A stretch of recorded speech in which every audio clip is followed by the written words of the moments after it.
안녕하세요. 로고스의 나정원 변호사입니다. 산재보험법에서는 산재보험 급여를 이제 잘못 지급한 경우 이에 대해서 이제 다시 이것을 징수하는 처분을 할 수 있다고 규정을 하고 있습니다. 징수라는 건 잘못 줬던 것을 다시 돌려받는 것을 말하는 것이죠. 이게 이제 구체적인 상황에 따라 몇 가지 이제 유형이 있을 수 있는데, 급여를 받는 사람이, 그러니까 근로자, 재해자나 또는 뭐 유족이나 이런 사람이 뭔가 허위로, 한마디로 사기를 쳐서, 그래서, 근로복지공단에서 이에 대해서 이제 사실 확인을 제대로 하지 못하고, 한마디로 속아서 잘못 지급한 경우가 있을 수 있습니다. 이런 경우에는 이제 배액까지 징수를 할 수 있다라고 법에서 규정을 하고 있고요. 보통의 경우, 일반적인 경우에는, 그냥 근로복지공단에서 뭔가, 이제, 지급 과정에서 뭔가 문제가 있어서 잘못 지급된 경우, 이런 경우에는 이제 보통 배액이 아니라 그냥 지급했던 금액 자체를 이제 징수할 수 있도록 그렇게 법에서 규정을 하고 있습니다. 그런데 이제 법에서 이렇게 규정을 하고 있다고 해서 꼭 모든 경우에, 모든 경우에 징수를 하는 것이 허용되는 것은 아닙니다.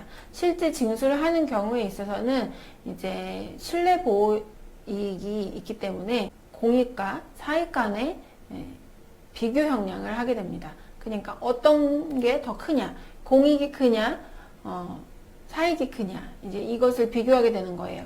그래서 근로복지공단에서 보험급여를 지급하는 처분을 했을 때 이것을 이제 그 개인이 신뢰를 해서 급여를 받고 이제 생활비로도 쓰고 이렇게 저렇게 썼을 거 아니에요? 그러면 이제 그거를 나중에 한참 후에 돌려달라고 하게 되면 어떻게 되겠습니까?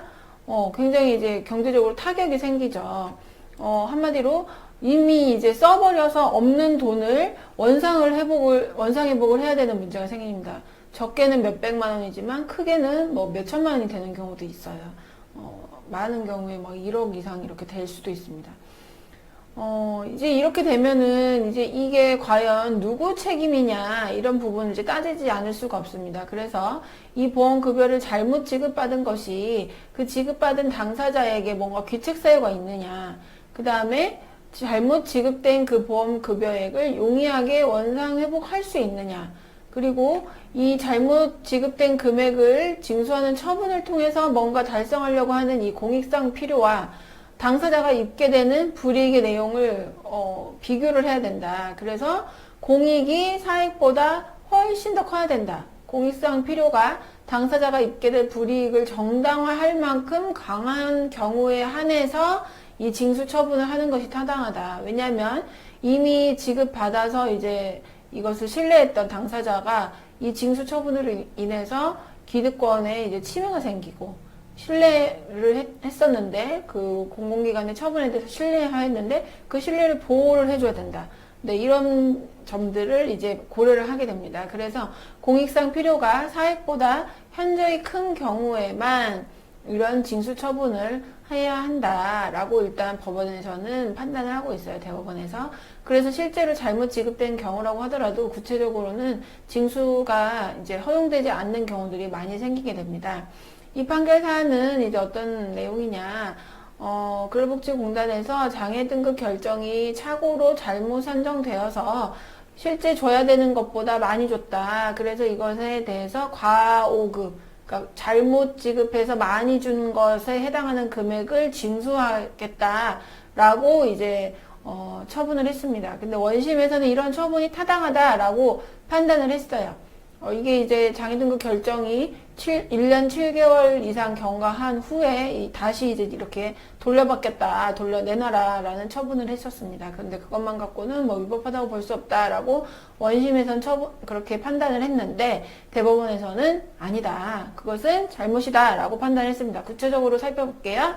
어떻게 됐느냐? 특징 결과 이제 근로복지공단에서 장애 등급 판정을 할 때는 결정을 할 때는 특징을 하게 됩니다. 근데 그 의사가 특징을 했을 때 원고 장애 등급이 14급 9호로 됐는데 피고가 자기가 계산을 잘못해서 근로복지공단에서 계산을 잘못해서 장애 등급을 12급 6호로 이렇게 높게 잘못 결정을 했다.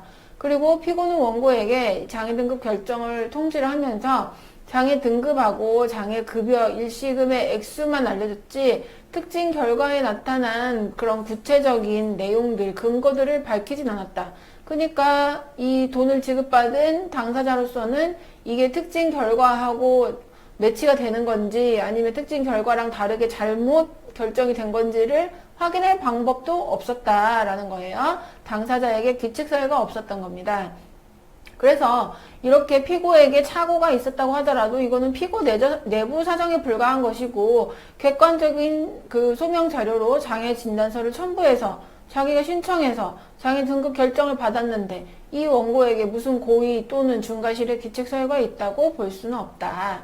그래서 이 원고에게 다시 이 돈을 돌려달라 하고 처분을 한 근로복지공단의 처분은 잘못이다 라고 법원에서는 판단을 했습니다. 네, 그래서 결과적으로 이렇게 징수 처분을 한 것을 위법하다라고 판단을 했던 대법원 판결 사안입니다. 판례 사안입니다. 예, 이런 이제 취지는 많이 다른 사건에서도 유지가 되고 있고요. 당사자의 이제 신뢰를 보호하기 위한 거라고 해석을 할 수 있겠습니다.